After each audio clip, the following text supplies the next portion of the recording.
Online Pocketbook. Ikaw muna ang bahala sa base for 2 days. Busy ako and don't call me if it's not important, walang kenjetingiti na sabi ni Russell kay Patrick. Copy, boss. Nagpaalam na si Patrick sa amin at hindi nagtagal, nawala sa harap namin. Naiwan kaming dalawang ni Russell na nakaupo dito sa sofa at isa-isang tinitingnan ang laman ng paper bag sa tabi niya. Out of curiosity, kumuha rin ako ng isang piraso at tiningnan kung ano ang mga binili ni Patrick. Puro pregnancy test kit lang pala ito, pero bumili ng mahigit 10 box. Bakit naman ang daming binili ni Patrick? Tanong ko sa katabi ko. Ang alam ko kasi, isa lang naman ang kailangan para gawin ang test. Minsan na akong nakasubok gumamit ng ganitong strips, noong nag-apply ako sa trabaho at required sa medical test ang pregnancy test. We need that, hibad balikat na sagot ni Russell. Come, baby, let's go upstairs. Okay, maikling sagot ko. Hinawakan niya ako sa braso at inalalayan patayo, kahit kaya ko namang gawin ito ng mag-isa. Kinuha ni Russell ang paper bag, at pumulupot sa bewang ko ang kaliwang braso. Sabay kaming pumasok ni Russell dito sa guest room kung saan kami pansamantalang tumutuloy. Agad na binuksan niya ang isang kahon at mabilis na binigay sa akin ang bagay na laman nito. Malakas ang kabog ng dibdib na kinuha ko ang bagay na hawak ni Russell. Sa totoo lang, binabalot ako ng takot at kaba dahil hindi ko alam kung ano ang magiging resulta ng test na gagawin ko. Tara, sasamahan na kita, sabi ni Russell, pero mabilis na tumanggi ako. Kaya ko na, huwag ka nang sumama sa loob. Nahihiya ako kung sasama siya, pero hindi pumayag si Russell. Ramdam ko ang excitement sa kilos niya, na para bang hindi na siya makapaghintay na makita kung ano ang magiging resulta. Bakit kasi sumama ka pa dito? Namumula ang nag-iinit na magkabilang pisngi na tanong ko kay Russell na agad naman niyang sinagot. Gusto lang kitang samahan. Wala akong nagawa kung hindi hayaan siyang narito sa loob ng CR at pinanood ako sa ginagawa ko. Ito na yata ang pinakamatagal na segundo ng buhay ko habang hinihintay na makita kung ano ang resulta ng test na ginawa ko. 2 pulang guhit. Ito ang nakita ko sa kulay puting bagay na hawak ko. Napatingin ako kay Russell na lumapit sa akin at kinuha sa kamay ko ang pregnancy test kit na ginamit ko. Yes, it's positive. You're finally pregnant now, baby. Hindi may tago ang saya sa ekspresyon sa mukha at maging sa tinig ni Ross. Kinabig niya ako at mabilis na pumulupot ang mga braso sa katawan ko at niyakap ng mahigpit at pagkatapos ay paulit-ulit na hinalikan sa ulo. I know it. They made a mistake, sabi pa niya, kaya nagangat ako ng ulo at tiningnan siya. Anong ibig mong sabihin? Nagtataka na tanong ko. Nothing, baby. Masaya lang ako dahil sa wakas ay magkakaroon na tayo ng anak, sagot ni Russell. Itinaas niya ang mukha ko at siniil ako ng halik sa bibig. Mula ngayon kailangan na nating maging maingat, ikaw at ang kaligtasan ng ating baby ang aking mga pangunahing prioridad. Naunawaan ko ang sinabi ni Russell. Yamakap sa bewang niya ang 2 braso ko at mahigpit na niyakap siya. I am sorry, baby, pero simula ngayon, mas magiging mahigpit ang security mo. It's for your own good, mahinahon na sabi ni Russell. Bahagyang lumuwag ang mga braso kong nakayakap sa kanya at tumango. I am fine with that. Gagawin ko kung ano ang sa tingin mong makabubuti para sa akin. Ngumiti sa akin si Russell at mabilis na pinatakan ng halik ang bibig ko at pagkatapos ay hinawakan niya ang 2 mga kamay ko. Do you trust me, baby? Seryosong tanong niya sa akin. Oo naman, may ngiti sa bibig na sagot ko agad. Ngumiti rin si Russell at pinisil ang hawak niyang 2 kamay ko. Sa ngayon, walang sino man ang dapat makaalam na buntis ka. Kahit sino dito sa bahay, dahil wala tayong mapagkakatiwalaan sa ngayon. Naguguluhan na nagtanong ako kay Russell, dahil sa totoo lang, hindi ito ang inaasahan kong maririnig mula sa kanya. Dahil ayon sa aking imbestigasyon, Hindi ang aking ama ang nagpadala ng mga gunman umatake sa iyo doon sa loob ng hospital, 2 linggo na ang nakakaraan. Kung saan, ikaw at si Riza ang pangunahing target ng araw na iyon. Hindi alam kung sino ang taong iyon na gusto kang saktan, at nagtatangkang impluwensyahan kami. Ngunit isang bagay na sigurado ako sa ngayon, yun ay hindi natin siya dapat baliwalain, dahil malinaw na banta sila sa ating kaligtasan. Naunawaan ko ang sinabi ni Russell. Para sa security namin ng batang dinadala ko kaya niya sinabi sa akin ang bagay na ito. Kung hindi ang daddy mo ang may kagagawan sa pagtatangka sa amin ni Riza sa hospital. Kung ganon, sino? Pidgel ang hininga at kinakabahan na tanong ko. Noong na may iba pa palang taong gustong manakit sa amin ng mga kapatid ko at nakaramdam ako ng kakaibang kaba sa dibdib ko. Either isa sa mga kalaban ko or baka isa rin sa mga taong malapit sa atin. Kaya nakikita agad ng kung sinong demonyo nakasunod sa atin ang bawat movement natin, maging ang pagpunta natin sa hospital, ganon rin ang minsan na pumunta ako sa clinic. They knows everything about us, kaya dapat maging mas maingat pa tayo ngayon. Niyaya akong maupo ni Russell sa sofa. Ayaw niyang maiwan akong mag-isa sa loob ng CR kaya sabay kaming lumabas. Pakiramdam ko, parang na-paranoid siya ngayong nalaman niyang buntis ako. Kaunting kibot ko ay nakasunod ang mga mata niya sa akin. Dahil sa marahas na bar-ilan na nasaksihan ko sa loob ng hospital, nauunawaan ko kung bakit ganito na lang ang pag-iingat ni Russell. Alam kong kung sakaling nakuha ako o si Riza ng mga armadong sumugod doon, siguradong hindi sila magdadalawang isip na gawan kami ng hindi maganda. Russell, marami ka bang kalaban sa negosyo para pagtangkaan kaming mga malapit sa iyo? Lakas loob na tanong ko. Hindi agad nagsalita si Russell. Sumandal ang likod niya sa sofa at inabot ang kamay ko at pinagsalikop. Natatakot ka ba, baby? Bigla na tanong ni Russell at hindi sinagot ang tinatanong ko sa kanya.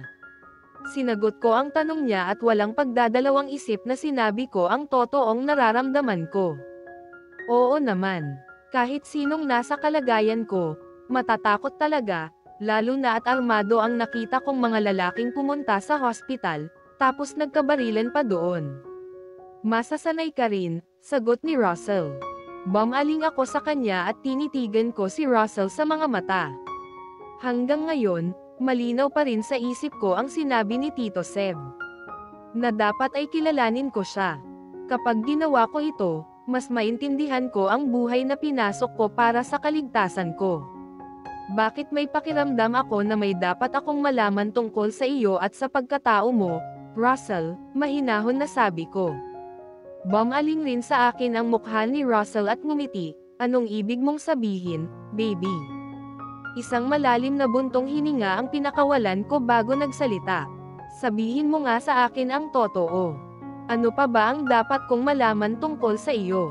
Sa totoo lang kasi, wala akong kahit anong ideya sa kung sino ka talaga. Kaya kung ano-ano ang pumapasok sa isipan ko, lalo na at nakikita kong lagi kang may hawak na baril, tapos armado rin palagi ang mga tauhan mo na para bang lagi silang sasabak sa bar-ilan.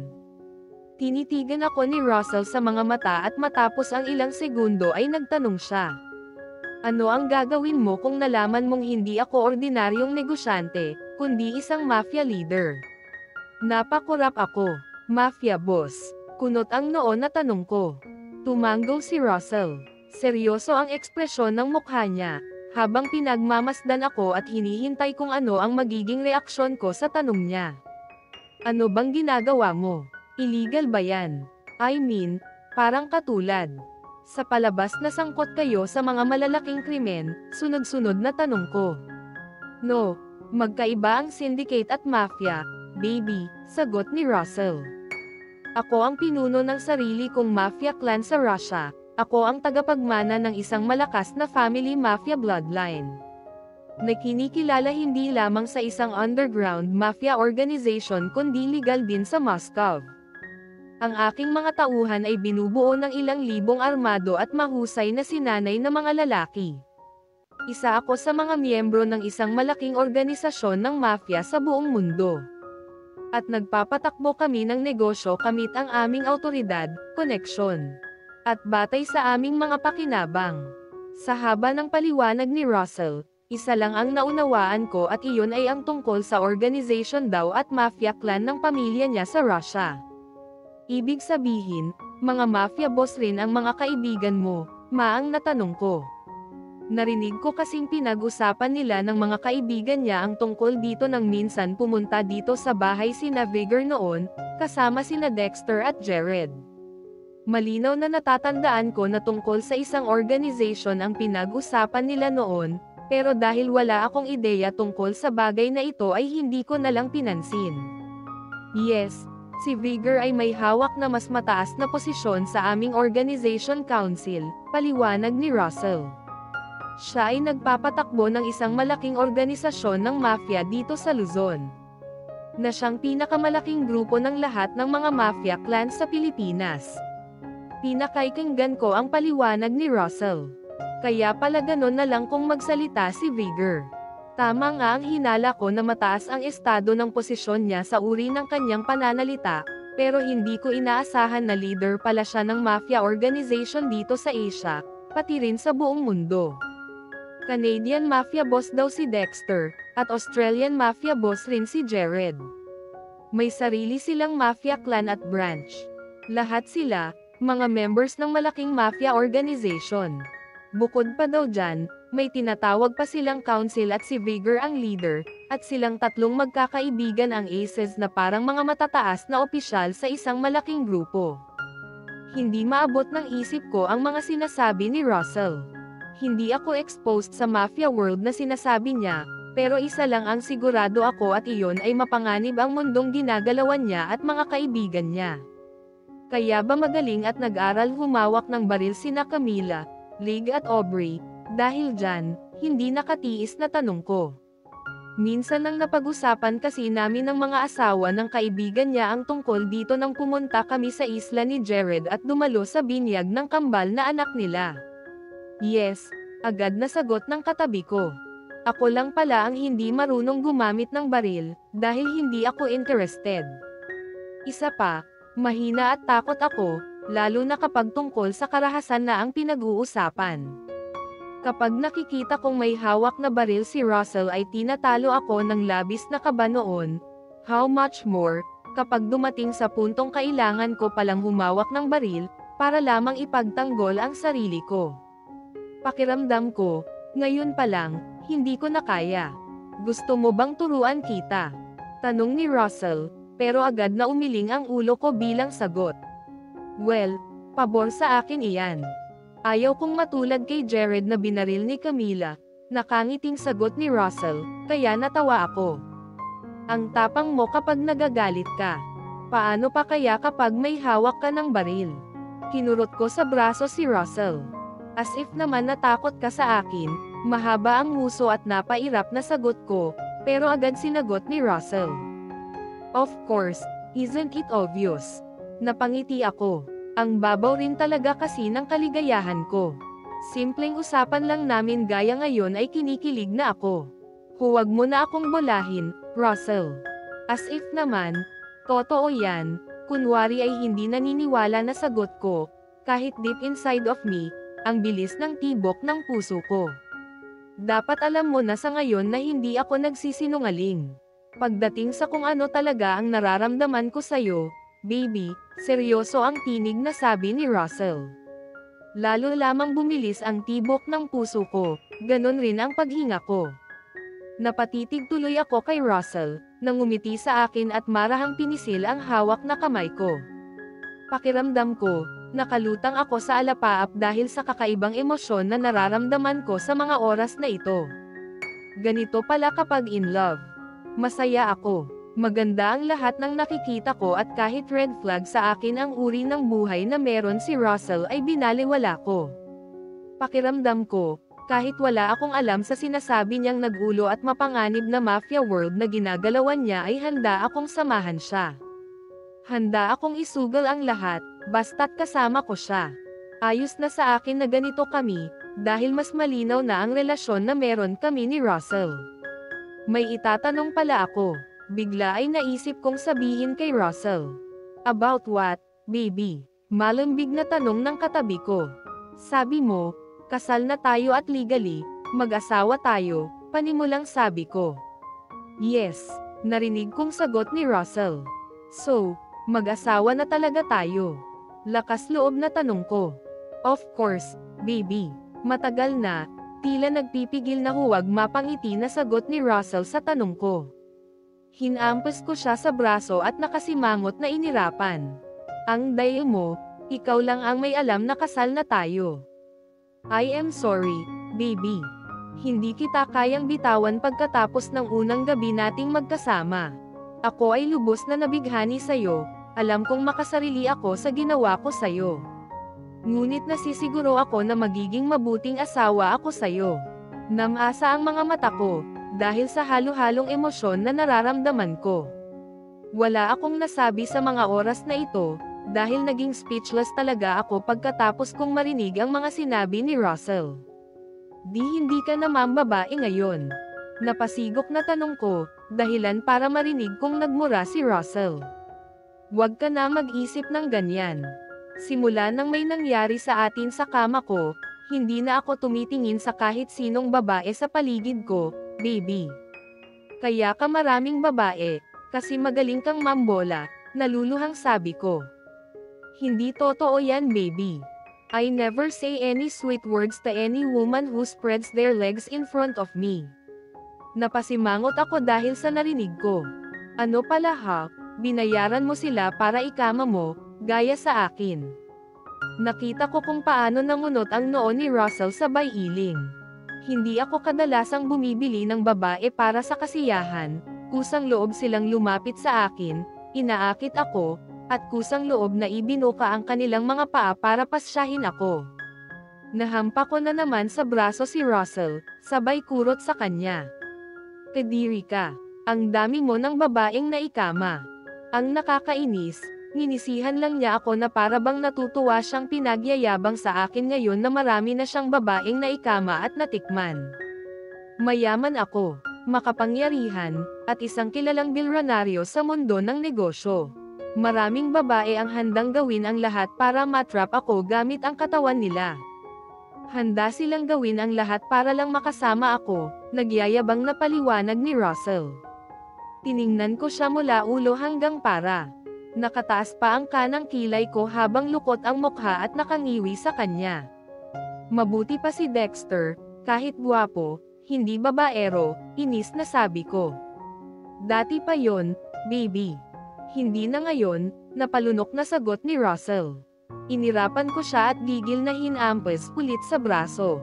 Huwag lang talaga kitang mahuli na may babae balang araw, Russell. Nako, sinasabi ko sa iyo, lagot ka talaga sa akin, inis na banta ko. Basta talaga usapan babae, mabilis mag-init ang ulo ko. Ito na yata ang weakness ko, dahil alam kong babaero si Russell, tapos pinagyayabang pa sa akin. Ini-enjoy ko lang ang single life ko that time, baby, iba na ngayon na kasal na tayo at magkakaanak na. Sapat ka na para sa akin, kaya wala na akong ibang babaeng mamahalin at titingnan kung hindi ikaw lang. I promise. Niyakap ko ng mahigpit si Russell. Hindi ko na pinigilan ang sarili ko. Hindi ko rin naman kasi kaya, lalo na at halo-halo ang nararamdaman ko. Huwag kang magbabago, ha? Kung dumating na sa point na nararamdaman mong hindi mo na ako mahal. Sabihin mo sa akin, ayos lang ako, basta huwag mo lang akong lalakoan. Hindi ko kaya ang ganon, Russell, emosyonal na pakiusap ko. Hindi mangyayari yan, baby, I promise. Mahinahong sagot ni Russell sabay haplos ng kamay sa mahabang buhok sa likuran ko. Sinabi mo yan, ha? Napasigok na sabi ko. Hinalikan ako sa ulo ni Russell at gumanti ng yakap sa akin. Of course, baby, only you. Just you. Naluluha na napangiti ako. Nagangat ako ng ulo at inabot ng kanang kamay ko ang batok ni Russell. Mabilis na dumukwang ako at inabot ko ang lips niya. Sensual, mabagal at puno ng emosyon kung paano ko hinalikan si Russell. Hinayaan lang niya akong gawin ang gusto ko, habang yakap niya ako ng mahigpit at tinutugon ang mainit na halik ko. Hindi ako expert na makipaghalikan gaya niya, pero buong pusong binigay ko ang best ko. Sinipsip ko ang ibabang lips ni Russell at pagkatapos ay sensual na pinasadahan ng dila. Sunod-sunod na ungol mula kay Russell ang narinig ko, kaya lihim na napangiti ako. Mas lalong pinagbuti ko ang panghahalik sa kanya, hanggang nangunyapat na ang braso ko sa leeg niya at para akong magaan na bagay na binuhat ako ng asawa ko, kaya napunta ako sa kandanggan niya. I love you too, Russell. Ikaw lang, promise. Puno ng emosyon at naghahabol ng hininga na bulong ko sa kanya, malapit sa lips niya nang bahagya kaming maghiwalay para sabay na samagap ng hangin. Ramdam ko ang pagbabago sa paraan kung paano gumanti ng halik sa akin si Russell. Unti-unti ay naging agresibo, mabilis at mapaghanap. Hanggang natagpuan ko na lang ang sarili ko na nakasandal ang likod at ulo sa sofa at gigil na hinahalikan niya. I love you more, baby. Always remember that. Sa'yo lang ako habang buhay. Beatrix POV. Maliban sa amin ni Russell ay tanging si Dr. Jaime lamang ang nakakaalam na buntis ako. Kahit sa mga kapatid ko ay hindi pa namin sinasabi ni Russell ang tungkol sa kondisyon ko. Hanggat hindi pa daw niya nalalaman kung sino talaga ang taong may tangkang gawan ako ng masama ay hindi muna namin pwedeng ipaalam kahit kanino ang tungkol sa batang dinadala ko. Since it's summer, why don't we go somewhere, para makapagbakasyon tayo? Tanong ni Russell sa akin. Saan naman? Walang gana na sagot at tanong ko. Katatapos lang naming kumain at tinatamad na naman akong kumilos. Dahil payat at manipis ang katawan ko, hindi pa naman halata ang baby bump ko. Lalo na at maluwag ang damit na suot ko. Sabi nga ni Russell, mukha lang akong busog. Kaya walang naghihinala na buntis ako. Kahit pa ang mga kasama namin dito sa bahay. Hindi naman nila kasi ako nakikitang nagsusuka sa umaga. Dito lang naman ako sa silid nakakaramdam ng ganon, bagay na pinagtataka namin pareho ni Russell. Bumalik na ako dito sa silid namin. Hindi na rin kami gumagamit ng kahit anong air freshener, at pansamantalang huminto si Russell sa paggamit ng favorite perfume niya. Dahil isa rin ito sa dahilan kaya ako nagsusuka, lalo na sa umaga. Ayaw kong umalis, tinatamad ako, maya-maya ay sabi ko kay Russell. Isa pa, busy ka palagi, mas mabuting harapin mo na lang muna ang trabaho mo. Recently nagiging moody ako. Okay naman kami ni Russell. Mas malambing siya ngayon sa akin. Sobrang caring at araw-araw ay binibigyan ako ng bulaklak. Sinabi ko kasi na ganon dapat kapag nanliligaw. Para magustuhan ng babaeng mahal niya, hindi gaya ng ginawa niya na nilinlang ako at pinapirma sa kontrata. Alam mo naman nakakayanin ko ang trabaho ko, kahit nasaan pa tayo. Basta dala ko ang laptop ko, mayabang na sagot ni Russell sa tabi ko. Tama naman, siya. Dahil nakikita kong ginagawa niya ang trabaho dito sa bahay, maging dito sa loob ng silid namin at sa library na siyang ginawa na niyang opisina. Sinabi ko kay Russell na hindi ko gustong lumabas. Mabilis akong nakakaramdam ng pagkahilo. Lalo na kapag nasa loob ng sasakyan at may naamoy ako, kaya mas gusto kong narito sa loob ng bahay. Gusto sana kitang isama sa Russia, baby, sabi na naman ni Russell. Kailangan ba talaga na kung nasaan ka ay dapat naroon rin ako? Napabuntong hininga na tanong ko. Of course, mas mabuting nakikita kita palagi. Napangiwi ako sa sagot ng asawa ko. Pinisil ko ang ilong niya at naglalambing na yamakap sa kanya. Pwede mo naman akong tawagan anytime na free ka. Malambing na bulong ko, sabay lapat ng halik sa pisngi niya. I know. Pero iba pa rin na nakikita kita at syempre, kasama tulad nito. Mas lalong napangiti ako. Vocal si Russell sa kahit anong gusto niya. Walang paligoy-ligoy at hindi uso sa kanya ang itago lang kung anong laman ng isip niya. Isa ito sa mga nakita kong ugali ni Russell, simula nang magsama kami. Mukha siyang arogante, dahil walang pakialam na sinasabi ang gusto, kaya sanay na ako. Kailan pala pupunta dito at Dexter, Russell? Bigla ay naisip kong tanong at agad naman niyang sinagot. Masyado siyang busy. Lagi na lang siyang busy, hindi ba ang sabi mo, tatawagan mo siya, para dumaan dito? Nangungulit na tanong ko. Yes.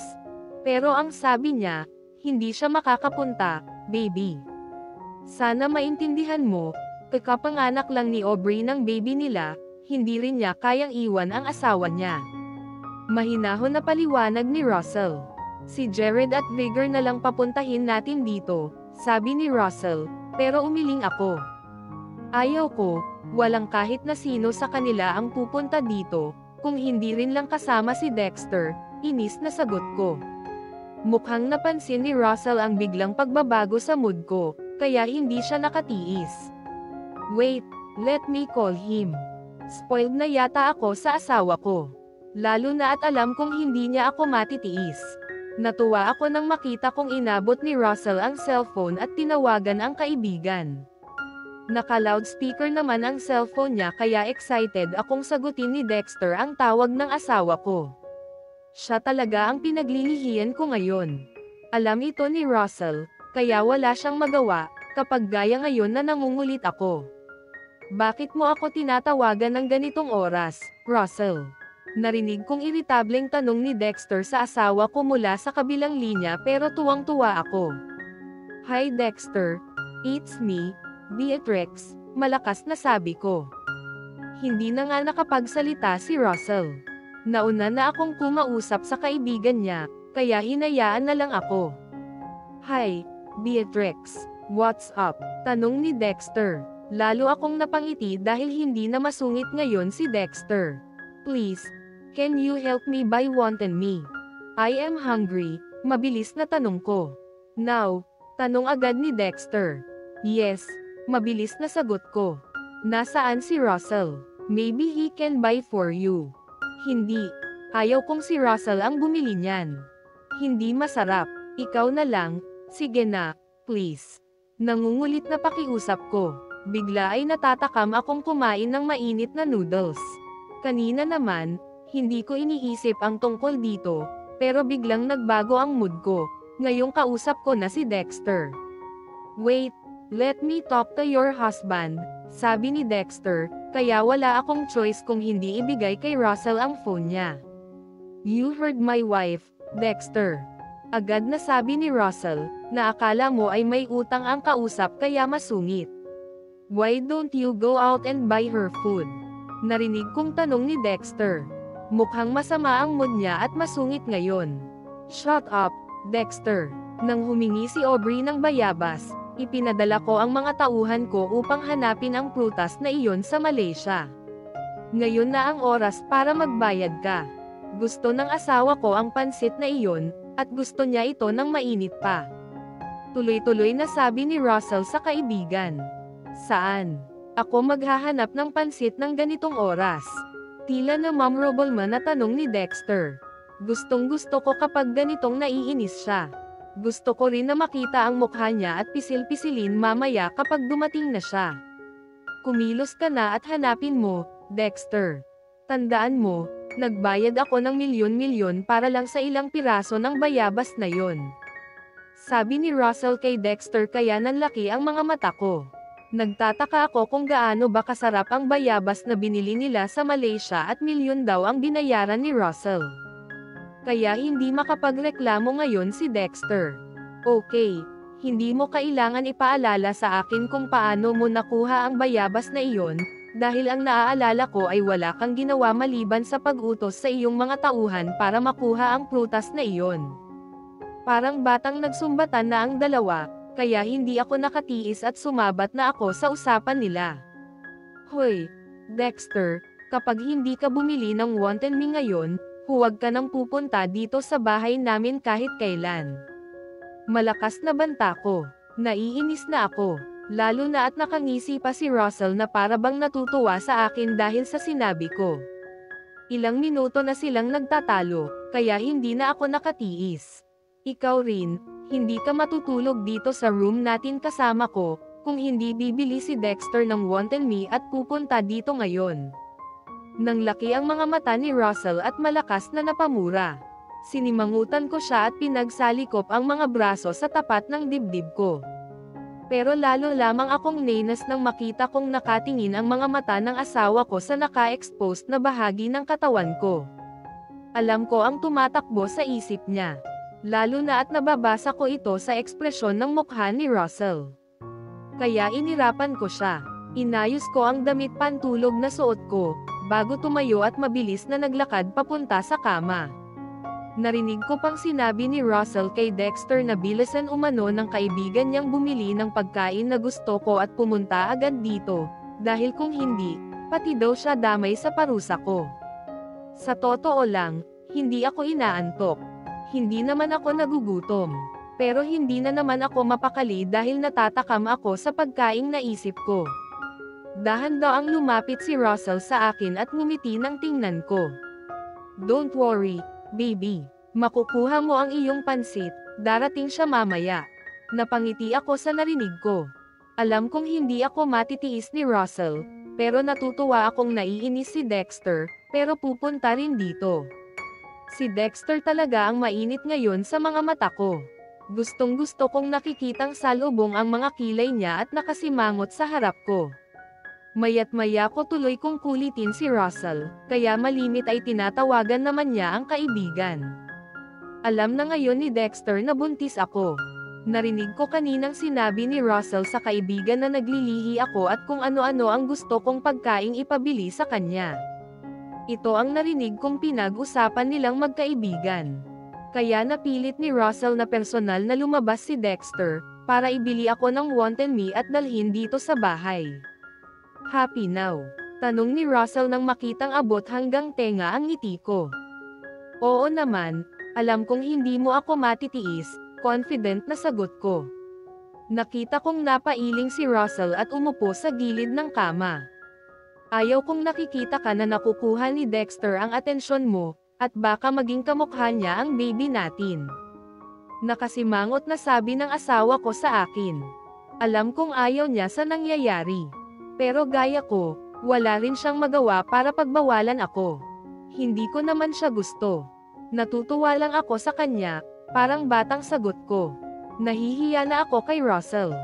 Pati sa mga kaibigan niya, dahil sa kakaibang gusto ko. Pero wala akong magawa, kasi gigil talaga akong mapisil ang magkabilang pisngi ni Dexter. Napailing na lang si Russell at ginagap ang kamay ko. It's okay, baby. Magpahinga ka muna, babalitaan kita mamaya, kapag dumating na si Dexter. Hinalikan ako sa noo ni Russell at pagkatapos ay tumayo na. Nakita kong kinuha niya ang laptop sa loob ng drawer, at muling sumampa sa ibabaw ng kama at sumandal sa headboard. Binuksan ni Russell ang laptop at nakita kong nagsimula na siyang gawin ang trabaho niya. Laging abala ngayon ang asawa ko kahit narito lang sa bahay. Lalo na at hindi siya pumapasok sa opisina ngayon at dito sa silid o kaya sa library naglalagi. Kapag ganitong oras, busy talaga sa trabaho si Russell, lalo na kapag may urgent work siya. Dahil magkaiba ang oras dito sa Pilipinas at sa Russia. Hindi madali para sa kanya ang ganitong setup, pero wala akong narinig na kahit anong reklamo kay Russell, kahit ganito ang sitwasyon naming dalawa. Ano yan? Curious na tanong ko, habang nakasilip sa laptop ni Russell at pinapanood kung ano ang ginagawa niya. Mga number ang nakikita ko. Wala akong maunawaan kahit isa sa ginagawa niya. Dahil puro mga figures lang naman ang lumalabas sa screen. I am decoding, baby, sagot ni Russell. Ang bilis gumalaw ng mga daliri niya na kahit ako, hindi ko masundan ang bawat numbers na nag-flash sa screen, dahil mabilis at agad na nawawala. May ilang unfamiliar logo akong nakita, tapos nag-login siya sa ilang website. May malalaking building rin akong napansin at ayon kay Russell ay part ng ilang project ng company na pag-aari niya. Sa nakikita ko, alam kong napakayaman talaga ni Russell. Tahimik na nakaupo ako sa tabi niya at pinapanood ko ang ginagawa niya. Ganito kami gabi-gabi. Malimit kasi akong nagigising tuwing madaling araw na nagtatrabaho si Russell, kaya nakasanayan ko na. Tapos pinapanood ko lang ang ginagawa niya, kahit wala naman akong maunawaan. Sadyang hindi talaga maabot ng isip ko ang trabaho ni Russell. Genius siya, iyan ang sigurado ko. Hindi nga lang halata, dahil mukha lang siyang babaero. Baby, magpahinga ka na. It's getting late, sabi ni Russell, pero umiling lang ako. Mamaya na hinihintay ko pa si Dexter. Huwag kang mag-alala baby, tiyak na pupunta siya, gigisingan kita, kapag dumating na siya, sabi pa ng asawa ko. Mamaya na, hindi pa ako inaantok. Hindi talaga ako makatulog, dahil ang pagkaing nasa isip ko ang iniisip ko. Isa pa, baka biglang umalis si Dexter na hindi ko napipisil ang mga pisngi niya. Kaya inaabangan ko talaga ang pagdating niya. Ayaw ko nang sabihin kay Russell. Dahil busy siya sa trabaho. Distracted pa naman siya kapag tungkol sa kaibigan niya ang pinag-uusapan naming dalawa, lalo na kapag nagseselos siya. Bawal sa iyo ang magpuyat, paalala sa akin ng asawa ko. Tanghali na ako gumising kanina, tapos natulog pa tayo sa hapon, kaya paano ako aantukan? Ipinagpatuloy lang ni Russell ang ginagawa, hanggang narinig kong tumunog ang cellphone niya at nakita ko ang pangalan ni Dexter na nag-flash sa screen. Relax, nasa tapat na ako ng bahay mo, Russell, seryosong sabi ni Dexter sa kabilang linya nang sagutin ko ang tawag niya. Sige, bababa na ako, salamat, masayang sagot ko. Nakatingin sa akin si Russell at hindi na naman may pinta ang mukha. Alam kong ayaw niyang makita ko ang kaibigan niya, pero hindi rin ako papayag na hindi ko makurot at mapisil sa pisngi si Dexter, gaya ng malimit kong ginagawa kapag nakikita ko siya. Isuot mo ang roba mo, baby. Hindi ka makakaalis sa kwartong ito nang hindi ka nagpapalit ng damit mo. Formal na utos sa akin ng asawa ko, kaya dali-dali akong bumaba sa kama at pumasok sa wardrobe para magbihis. Baka kasi biglang tapakin na naman si Dexter at umalis nang hindi ko nakikita. Kaya mabuting bilisan ko ang ginagawa ko, para makurot ko na ang mga pisngi niya, dahil baka biglang magbago ang isip ni Russell. At hindi ako payagang bumaba at makita ang kaibigan niya. Russell POV. Kahit na hindi ko gusto na makita ang aking asawa na nahuhulog sa karisma ni Dexter. Wala akong pagpipilian kundi hayaan siyang pumasok muli sa bahay. Ang akala ko, si Dexter lang ang dumating. Pero hindi ko inaasahan na makikita ko si Jared at Vihar na naghihintay sa amin. Nang bumaba kami ni Bea, para kunin ang pagkaing pinabili ng asawa ko kay Dexter. Anong ginagawa niyo dito? Agad na tanong ko kina Vigor at Jared. Tinawagan kami ni Dexter, kibat balikat na sagot ni Vigor. Napangisi ako. Talagang ayaw maghirap ng mag-isa ni Dexter, kaya tinawagan rin ang dalawa at ginulo ang tahimik na gabi ng dalawa, kasama ang mga asawa nila. Ngumiti si Dexter sa asawa ko na alam kong excited sa tabi ko. Eto na ang pagkain mo, Bea.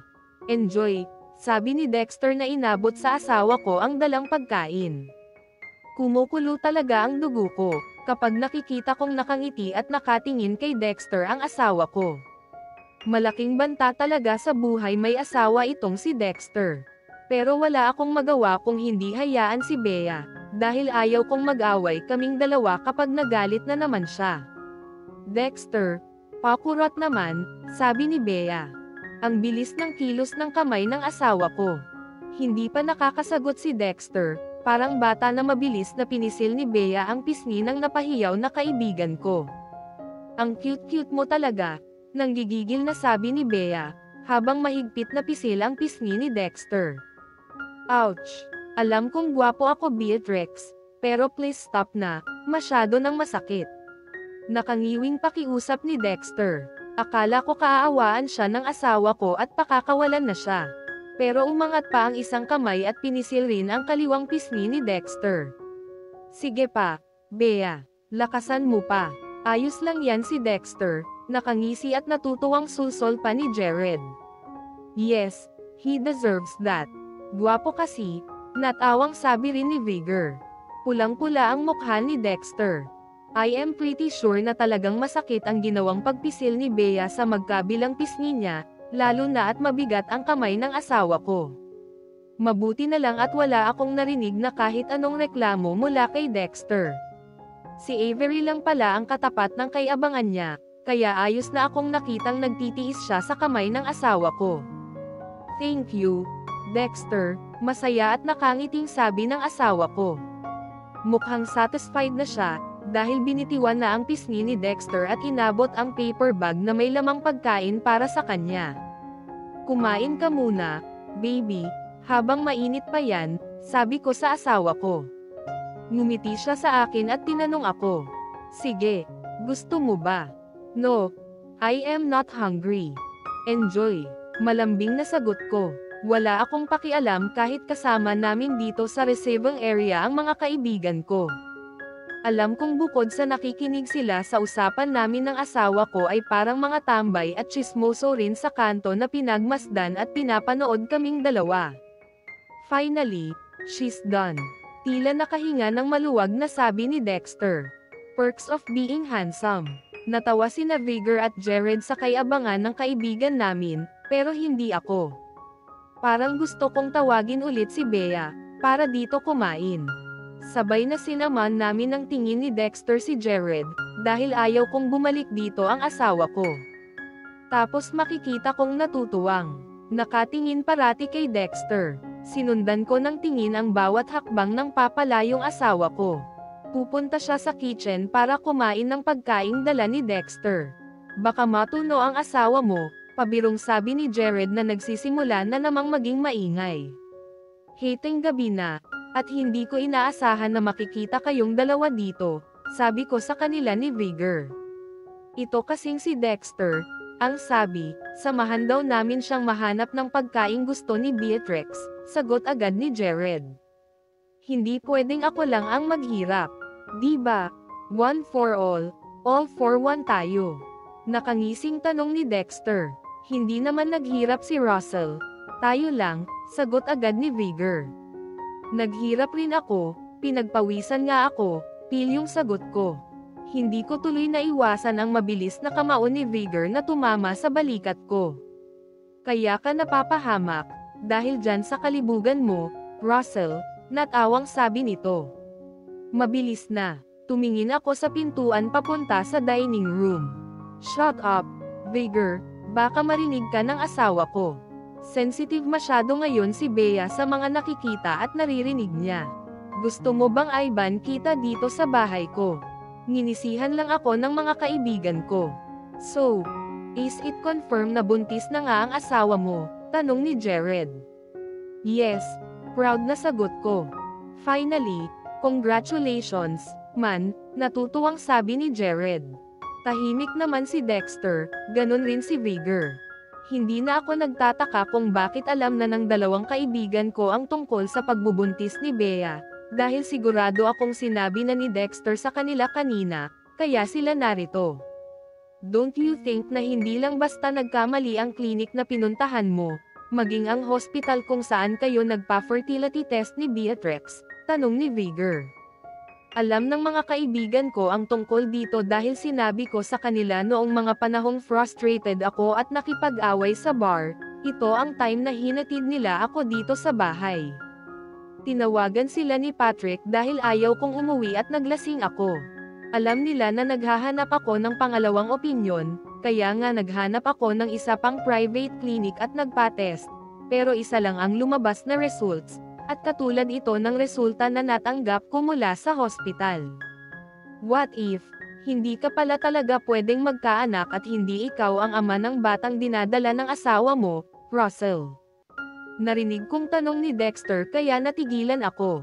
Shut up, that's impossible, Dexter. Kilalang kilala ko ang aking asawa, kaya wag kang magsalita ng ganyan sa asawa ko.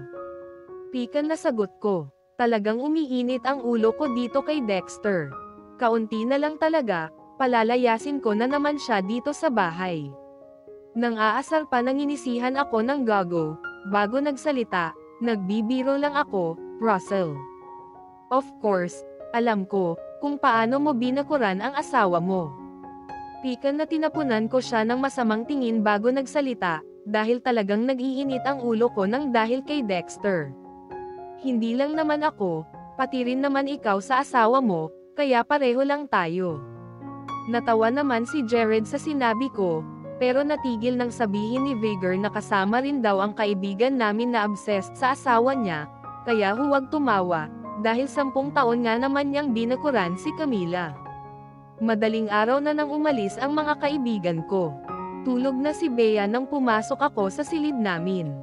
Inayos ko ang kumot sa katawan ng asawa ko at maingat na hinalikan sa noo. Ayaw ko siyang magising. Very sensitive kung matulog si Bea. Kaunting kaluskos sa paligid ay nagigising agad, kaya nag-iingat akong makagawa ng kahit anong ingay habang nakaupo sa kama at pinagmasdan siya. Hanggang ngayon, hindi pa rin ako makapaniwala, na finally, pagkatapos ng 1 taon na sinubukan namin, may nabuo na rin kami ni Bea. I never thought na darating ang araw na malalaman kong buntis na ang asawa ko. After few tests, nawalan ako ng pag-asa na magkakaroon kami ng anak. Ang best option ko noon ay mag-ampon kami o kaya naman, maghanap ng donor, pero natatakot akong baka hindi pumayag ang asawa ko. Hindi ko na napansin kung gaano katagal kong pinagmasdan si Bea habang payapang natutulog sa ibabaw ng kama ang asawa ko. Tumayo ako at muling inabot ang laptop ko. It's about time, para ituloy ang trabaho ko, dahil mamaya, may importante akong gagawin. Umupo ako sa sofa at naglog sa website na ginawa ko para sa mafia clan ng pamilya ko sa Russia. Natatandaan ko pa ang napag-usapan namin ni Lord Sebastian. Ayaw niyang bitawan ko ang pamumuno sa mafia clan ko. Dahil malaki umano ang magiging impact nito sa council, kapag napunta sa maling tao ang posisyon na hawak ko. Kilalang kilala niya ang daddy ko. Alam niya kung paano gumalaw si Clavia. Pero naniniwala siya na walang gagawin ang daddy ko, na walang kaugnayan sa akin. Alam naming dalawa na ako ang inaasahan niyang mamumuno sa organisasyon. Ganon rin ang kagustuhan niya na huwag akong bumitaw as an ace of Magna El Cajon, dahil malaki ang benefits na nakukuha ng clan namin sa hawak kong posisyon sa council.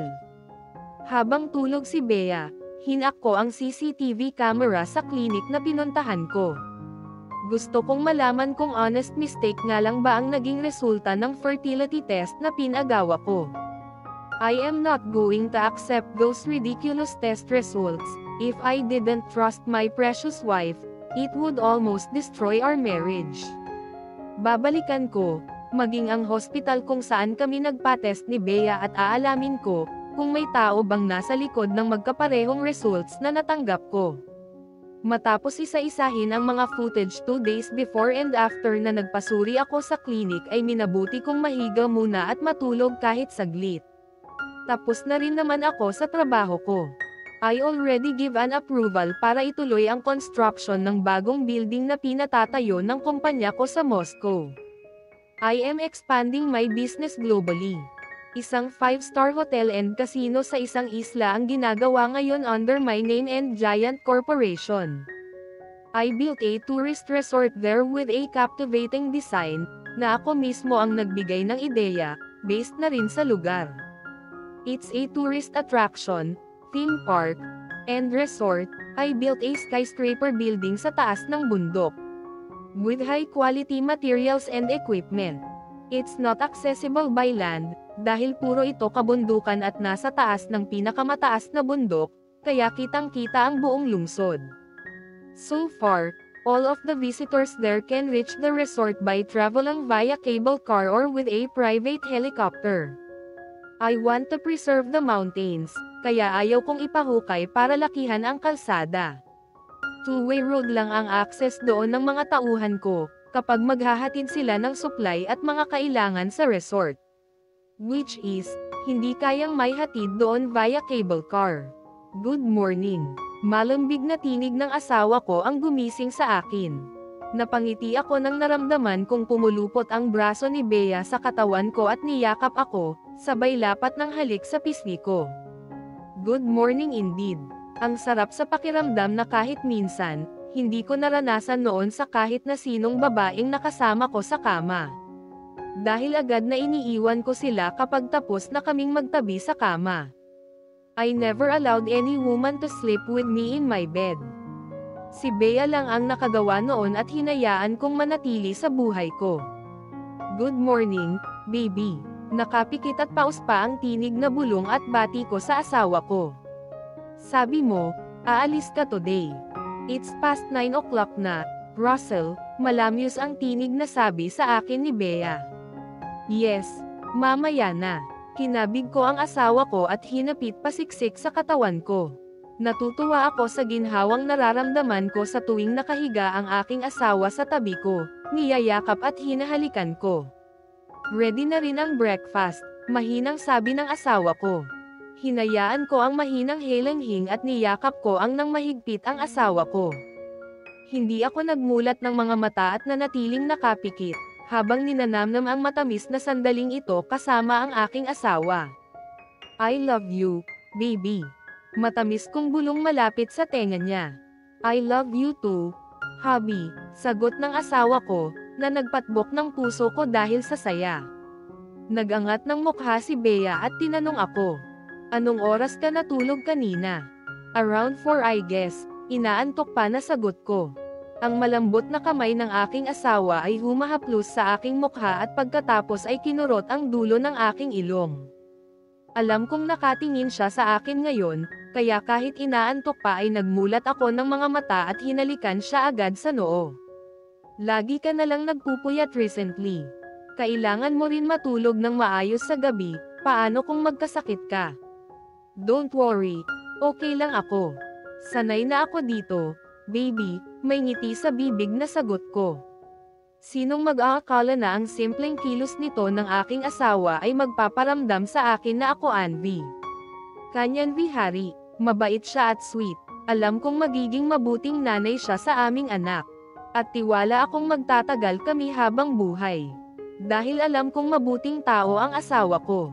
Siya ay dalisay, malambot at kalmado. Ang eksaktong kabaligtaran ko, na labis kong pinahahalagahan, dahil siya ay tunay na isang anghel na hinayaan akong makita ang liwanag sa aking madilim at mapanganib na mundo. Since bakasyon naman ng mga bata, pwede na akong sumama sa iyo sa Russia. Kapag naroon ka, hindi ka laging nagpupuyat sa gabi para lang magtrabaho. Makakabawi ka rin ng puyat gabi-gabi. Narinig kong mahinahon na sabi sa akin ng asawa ko. Really? Hindi makapaniwala na tanong ko. Oo naman. Ayos lang sa akin kung yun ang makabubuti sa sitwasyon natin at sa trabaho mo. Natuwa ako sa sinabi ng asawa ko. Siya ay tunay na kahanga-hangang babae na handang isakripisyo ang lahat, para sa taong mahal niya. Kasama siya, kahit 1 taon ko pa lang na nakakasama si Bea. I really admire her so much. Ipinakita niya sa akin ang ibang uri ng buhay na hindi ko akalain na umiiral sa mundong ito, dahil lumaki ako ng walang pagmamahal at pangangalaga ng sarili kong mga magulang. Maaaring mayaman at makapangyarihan ako. Ngunit lumaki ako sa isang madilim at mapanganib na mundo, at yun lang ang tanging alam kong klase ng buhay. Hanggang sa bigla kong natagpuan ang aking asawa. At binago niya ang lahat-lahat sa akin sa loob lamang ng isang gabi. Samantala, seryoso at walang kenjeti-ngiti na pumasok ako dito sa loob ng private clinic ng isa sa mga pinuntahan ko. Para humingi ng second opinion at nagsagawa ng fertility test sa akin. Malinaw kong naaalala na humingi sila ng sample ng semen ko, same sa hospital na pinuntahan namin ni Bea. Iisa ang naging resulta ng 2 test na ginawa ko, bago ako bumalik sa hospital na iyon at kumuha ng panibagong appointment sa ibang doktor. Sa 3 lumabas na results, iisa ang naging findings nila, baog ako. Hindi daw ako pwedeng magkaanak. Kaya nawalan ako noon ng pag-asa na makabuo ng malaking pamilya. Pero dahil mahal na mahal ko ang asawa ko, nag-search ako online ng ibang possibilities na pwede naming subukan ni Bea, para magkaroon rin kami ng anak. I am here to see Dr. Palacio, formal na sabi ko sa babaeng bumati sa akin dito sa reception area. My apologies. Ngunit hindi na siya nagtatrabaho dito sir, sagot agad ng nurse na kaharap ko, kaya mabilis na tinanong ko rin siya. Since when? Matagal na rin po, sir. Wala na po siya nang pumasok ako dito sa klinik. Ang balita po dito, na hit and run daw po si Dr. Palacio at iyon ang ikinamatay niya, magalang na paliwanag ng nurse na kausap ko. Gaano ka na katagal na nagtatrabaho dito?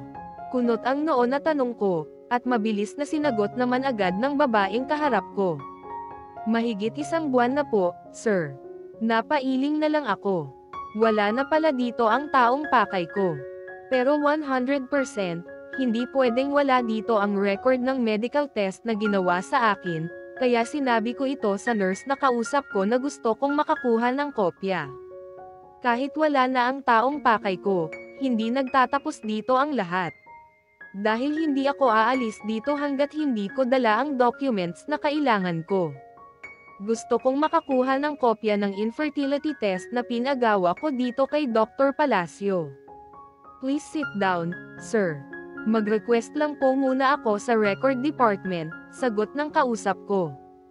Gaano ako katagal maghihintay para magawa iyon? Mabilis na tanong ko. 5 minutes lang po, sir. Kahit na mukhang klinik lang ito ay malaki naman. Para itong mini provincial hospital at maganda ang facility at advanced rin ang mga medical equipment. Mostly mga high profile ang client nila dito.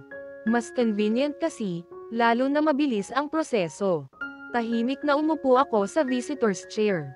Naging abala naman ang nurse na nakausap ko, para gawin ang trabaho, dahil sinabi kong ayaw kong maghintay ng matagal. Habang nakaupo, hinanap ko ang profile ni Dr. Palacio online. Gusto kong malaman kung ano ang nangyari sa kanya at bakit siya na hit and run. Wala akong nakitang kahit anong profile niya sa social media. Wala rin lumabas na kahit anong balita tungkol sa aksidenteng kinasangkutan niya, which is red flag talaga sa akin. I have the instinct na gusto kong malaman ang pagkatao ng doktor na hinahanap ko. Walang pagdadalawang isip na nag-dial ako at tinawagan ko ang isa sa magaling na tauhan ko. Meron akong ipapagawang trabaho sa'yo, Lady J. Mabilis at walang paligoy-ligoy na sabi ko nang sagutin ni Jenny ang tawag ko. Sa ganitong trabaho, isa siya sa maaasahan ko. Siya ay matalino at bihasa pagdating sa pagsubaybay sa aking target, ganun rin ng mga taong kailangan kong mahanap. Copy, boss, maikling sagot ng tauhan na kausap ko.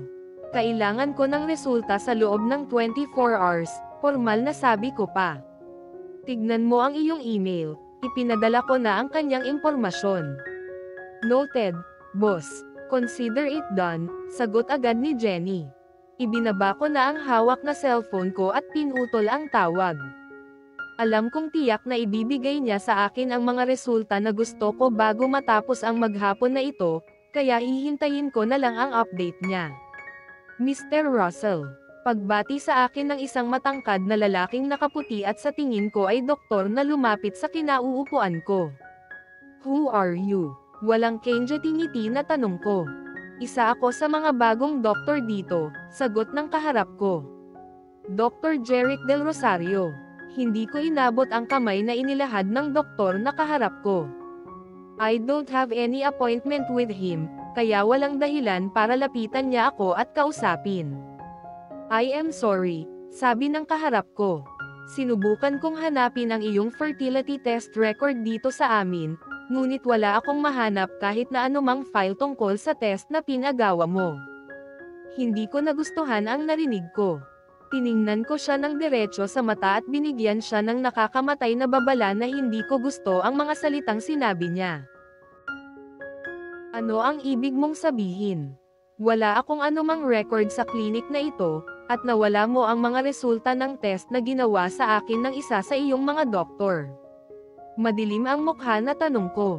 Iniimbestigahan na namin ito ngayon, Mr. Russell. Sana ay kasama pa namin si Dr. Palacio, malinaw niyang sasabihin sa amin kung ano talaga ang nangyari sa mga files mo at kung bakit wala kang record dito, mahinahon na paliwanag ng kaharap ko. Lahat kayo ay walang kakayahan dito.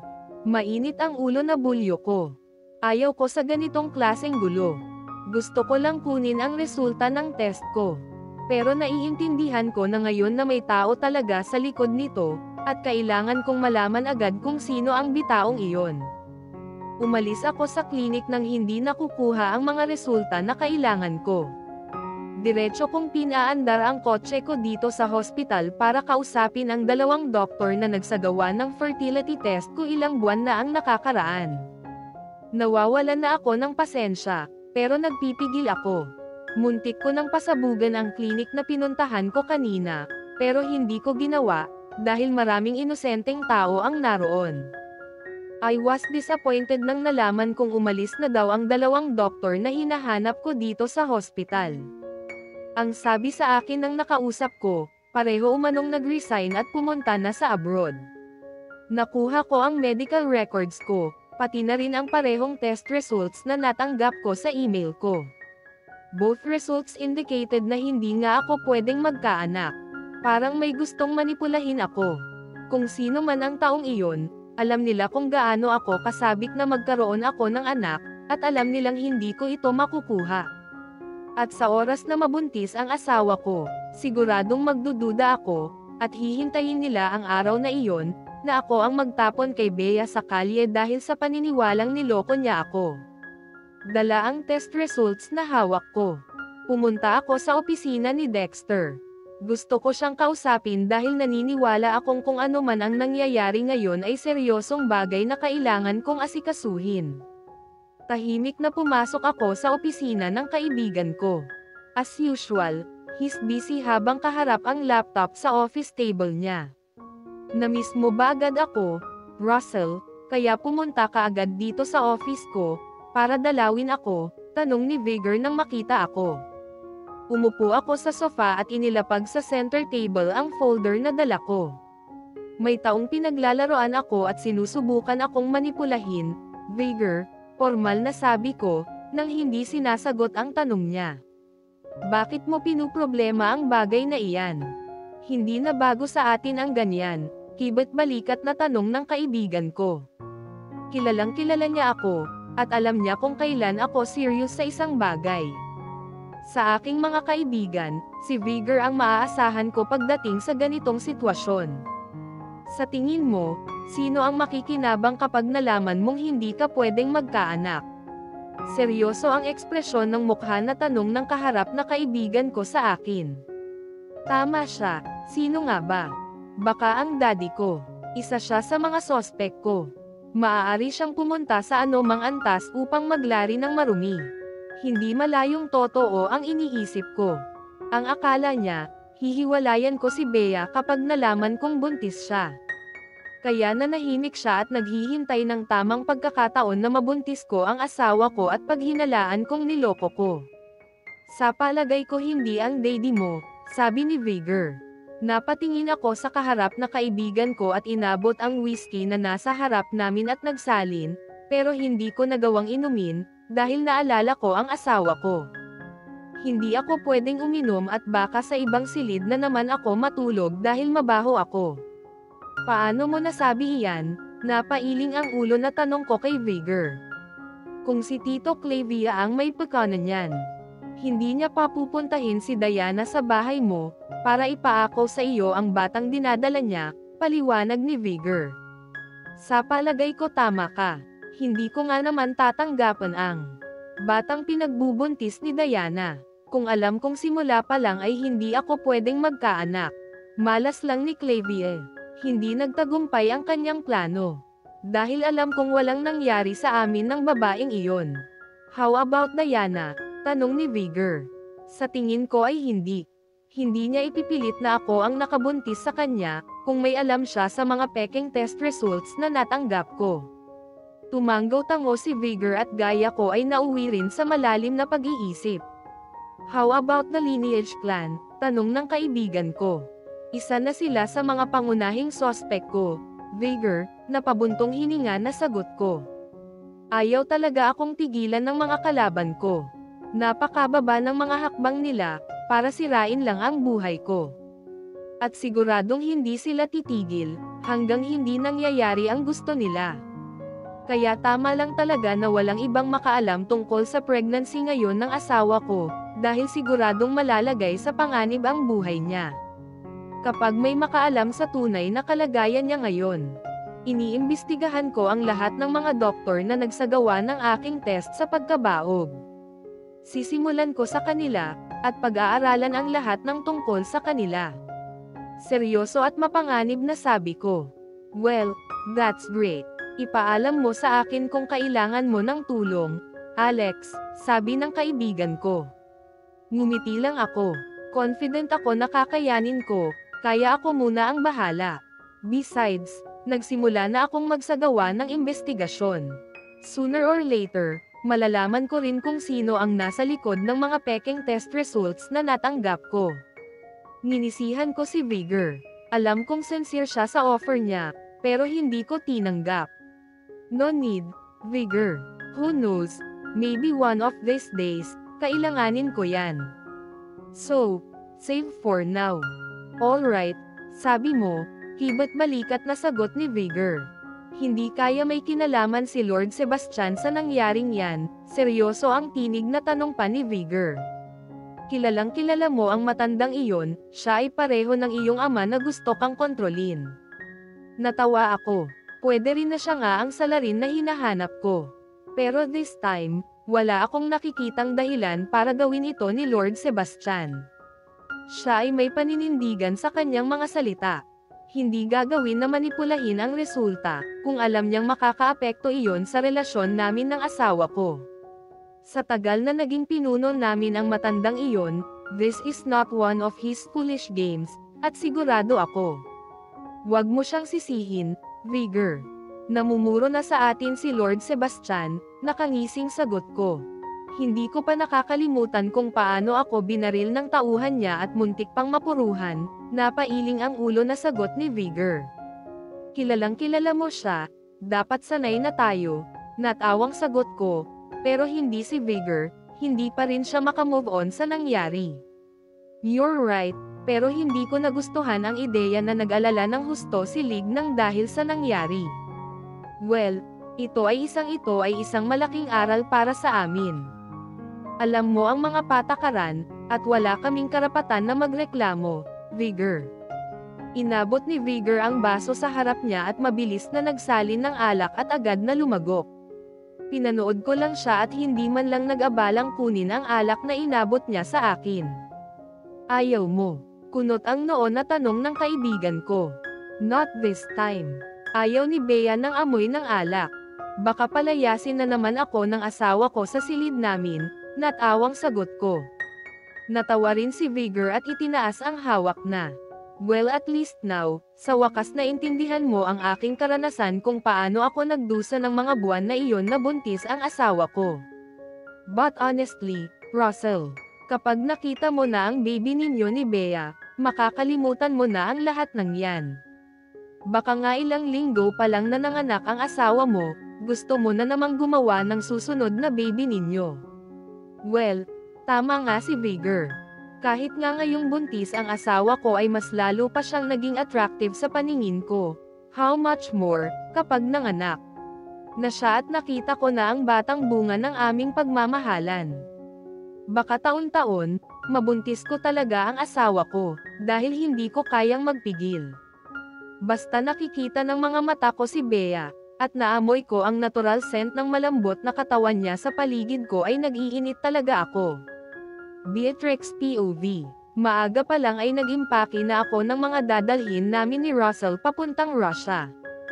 First time kong aalis ng bansa. At sa totoo lang ay kinakabahan talaga ako, pero nilakasan ko ang loob ko, dahil kasama ko naman ang asawa ko. Alam kong kaya dito naglalagi sa Pilipinas si Russell ay dahil sa akin. Panatag naman ang loob kong umalis, dahil mas maayos na ang kondisyon ni Riza, simula nang nagkaroon siya ng personal dietary doctor na nagsusupervise sa food intake niya. Lagi rin pumupunta dito sa bahay si Amara at kinakamusta ang lagay ni Riza. Narito rin si Dr. Jaime. Personal kong ibinilin sa kanila ni Melanie ang kapatid ko, at ganun rin kina Alona at Vito. Ready? Tanong ni Russell mula sa likuran ko. Oo. Tapos na ako, nakangiting sagot ko. Nakabihis na rin siya at ako na lang ang hinihintay. Sabi kasi ng asawa ko, malamig ngayon sa Russia, kaya dapat huwag akong magsuot ng manipis na damit. Let's go, baby. Inabot ni Russell ang kamay ko at inaya na akong lumabas. Wala na ang ilang traveling bag na hinanda ko, dahil inutusan ni Russell ang mga tauhan niya na dalhin na sa parking lot at ipasok na sa sasakyang maghahatid sa amin sa airport. Tanging ang personal na handbag ko lang ang dala ko. Kinuha pa ni Russell sa kamay ko bago kami lumabas sa silid namin, kaya siya na ang may dala ngayon. Nadatnan kong naghihintay sa amin dito sa ground floor ang mga kapatid ko. Sinalubong agad kami ni Riza nang makita kami ni Russell na lumabas sa elevator. Ate, mag-ingat ka doon, ha? Dapat lagi kang sumama kay Kuya Russell. Baka mawala ka, hindi ka pa naman marunong sumakay ng eroplano. Napangiti ako at ginulo ng kanang kamay ang buhok ng kapatid ko.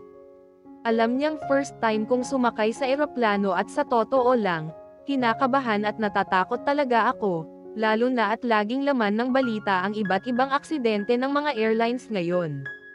Tawagan niyo agad ako kapag hindi maganda ang pakiramdam mo, Riza. Sabi ko sa bunsong kapatid ko. Bumaling ako kay Alona na nakaupo sa sofa katabi ni Vito.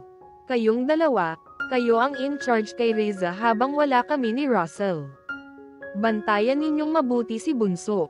Opo, ate, magkasabay na sagot ng dalawang kapatid ko.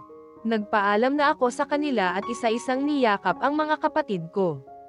Baka malate pa kami, lalo na at unpredictable ang traffic kapag ganitong tanghali. Hinatid kami ng ilang tauhan ni Russell sa airport. Ang akala ko ay sa katulad na mga eroplanong nakikita ko sa movies kami sasakay, pero nagulat ako nang ihatid kami sa mismong tapat ng private plane na pag-aari daw ng asawa ko. Hindi na ba tayo dadaan sa immigration? Curious na tanong ko. Naayos ko na ang lahat, baby. Hindi mo kailangang mag-alala tungkol dyan. Sagot ng asawa ko, habang kasabay kong naglalakad paakyat sa eroplano. Hindi ko alam na ganito pala kay Aman si Russell, para magkaroon ng sariling eroplano. Kaya pala easy lang siya kanina nang sabihin kong baka maiwan kami ng flight namin kapag na-late kami. Gaya ng mga nakikita ko sa social media. Dahil pwede pala siyang umalis kahit anong oras niya gustuhin. May kasama rin kaming 4 na tauhan niya. Bukod sa pilot, may stewardess rin ang bumati sa amin ng hawak kamay na pumasok kami ni Russell sa pintuan ng eroplano. Parang normal lang ito sa asawa ko. Wala akong narinig na kahit ano mula sa kanya nang batiin kami ng mga tauhan niya. Ang arogante talagang tingnan ni Russell. Nakakatakot ang aura niya kapag ganitong mukha siyang masungit. Kaya hindi na ako nagtataka kung bakit nakayuko at mukhang takot sa asawa ko ang mga tauhan niya kapag dumating siya. Baby, are you okay? Tanong ni Russell nang nakaupo na kami sa malambot na upuan dito sa loob ng eroplanong pag-aari niya. Yes, ang lambot ng upuan, napangiting sagot ko. May private room kami dito, pwede kang matulog doon habang nasa biyahe pa tayo, sabi ng asawa ko. Upuan pa lang, komportable na ako. Maluwag at malaki kasi ang space. Pwede rin akong matulog dito kung gugustuhin ko. May lumapit sa amin na stewardess at sinabi sa amin ni Russell na ikabit na namin ang aming mga seatbelts. Bigla ay may narinig kong nagsalita sa speaker. Nagpakilala pala ang piloto at sinabing paalis na kami. Welcome aboard po, Ma'am Beatrix. Enjoy our flight, have a great day. Napangiti ako, habang nakasandal sa upuan. Nakakatuwa naman ang tauhan ni Russell, binati pa ako, pero seryoso lang ang lalaking katabi ko. Itinaas niya ang kanang kamay at hindi nagtagal, umalis na ang matangkad at magandang stewardess sa harap namin. Relax ka lang at huwag kang matakot baby. Mabuti at ligtas kami dito, mahinahon na sabi sa akin ni Russell. Siguro ay nararamdaman niyang kinakabahan ako. Pakiramdam ko nga, paranoid na ako dahil sa kung ano-anong balitang napanood ko tungkol sa air crash recently. Huminga muna ako ng malalim, bago nagtanong sa katabi ko. Gaano katagal ang biyahe natin, Russell? 11 oras. Medyo mahaba, kasi malayo ang distance, pero kasama mo ako dito, sisigureduhin kong hindi ka mag-asawa. May ngiti sa bibig na sagot ng katabi ko. Hindi ko gusto ang nakikita kong kislap sa mga mata niya. Para bang may kalokohan siyang naiisip ngayon at ganyan na lang kung ngumiti sa akin. Baka kung ano na naman ang tumatakbo dyan sa isip mo, napairap na sagot ko. Bahagyang tumawa ang katabi ko. Pero ang isang kamay, damapo sa hita ko at marahang hinagod pa'y taas. Russell, ang kamay mo. Nanlalaki ang mga mata na pidgel ko sa kanya. Kinakabahan kasi akong ganito siya, lalo na at may iba kaming kasama dito sa loob ng eroplano. Ngumiti lang si Russell, pero hindi tumigil ang malikot na kamay.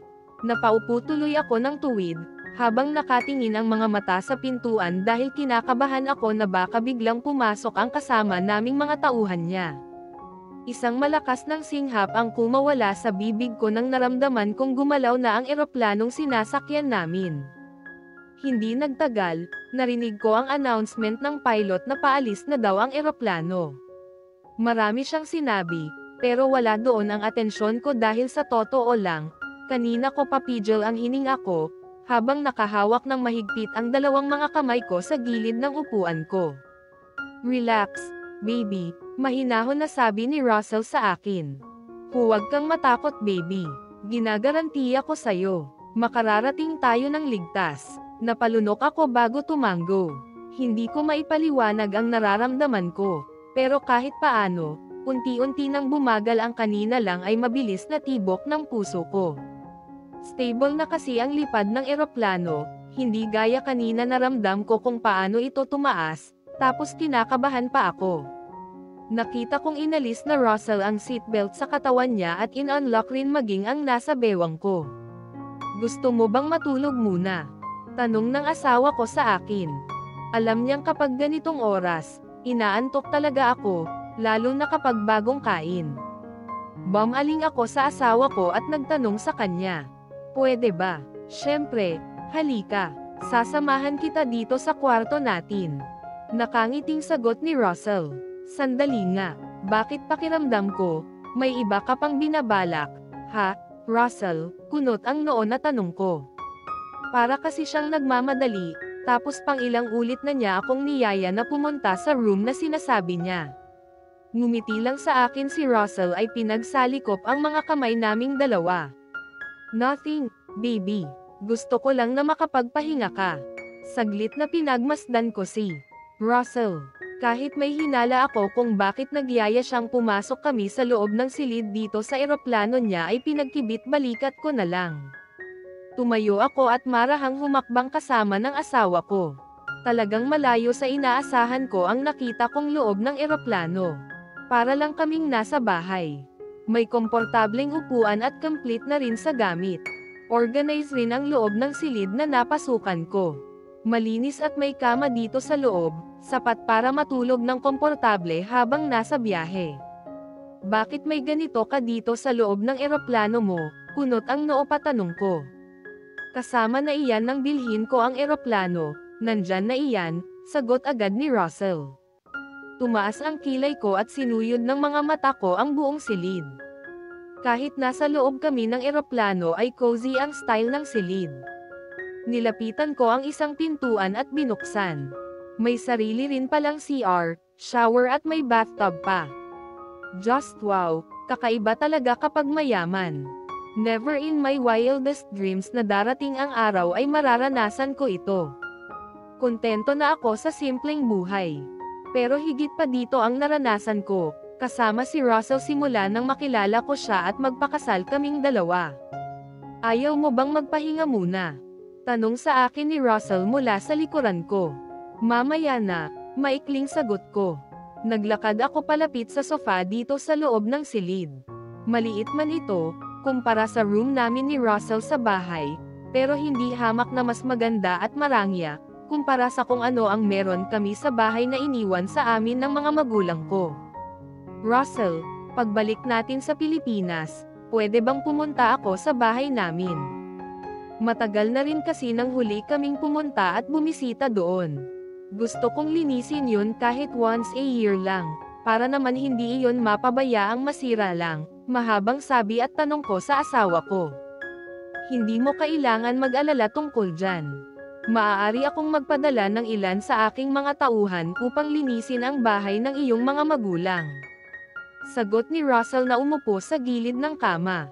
Nakita kong hinubad niya ang suot na sapatos at pagkatapos ay inalis rin ang relo sa braso. Pinagmasdan ko lang siya nang tumayo si Russell at pagkatapos ay isa-isang kinalas ang butones ng suot na polo at bigla na lang naghubad sa harap ko. Mukhang maliligaw siya, dahil maging ang suot na kakarampot na takip sa pagkalalaki niya ay hinubad rin. "Wanna join me, baby?" Malambing na tanong sa akin ni Russell. "Hindi na, naligo naman ako kanina bago tayo umalis," agad na sagot ko. Hindi naman kasi ako pinagpawisan. Isa pa, puro aircon sa bahay at sasakyan niya, maging dito sa eroplano, kaya komportable ako. "Alright, stay here. Maliligo lang muna ako saglit," palam ng asawa ko. Naiwan akong mag-isa dito sa silid, kaya hinubad ko rin ang sapatos na suot ko, para ma-relax ang paa ko. Mukhang dito muna kasi kami magstay, kaya okay lang kahit habarin ko ito. Nanood na lang ako sa nakabukas na screen at nakaplay kasi na English movie. Hindi nagtagal, after few minutes, lumabas rin agad si Russell na nakatapis ng puting towel sa bewang at tumutulo pa ang basang buhok. Inabot niya ang boxer at sinuot. Sinundan ng mga mata ko ang bawat ginagawa ng asawa ko sa harap ko. Sa kanya tuloy napunta ang atensyon ko at nakalimutan ko na ang tungkol sa palabas na pinapanood ko. Napalunok tuloy ako nang lumingon sa akin si Russell at nakita niya akong nakatingin ako sa kanya at pinagmasdan siya. Ang awkward sa pakiramdam, lalo na at commandant pa siya sa akin at ngumiti na para bang inaakit ako. "Ang landi mo talaga," napairap na sabi ko. Imbis na sumagot si Russell ay nakita kong binasa ng dila niya ang dinilaan na pang-ibabang labi, habang nakatitig sa akin, dahilan para mag-init ang pakiramdam ko sa magkabilang pisngi ko. Kapag talaga ganitong nang-aakit siya ay mabilis nagre-react ang katawan ko.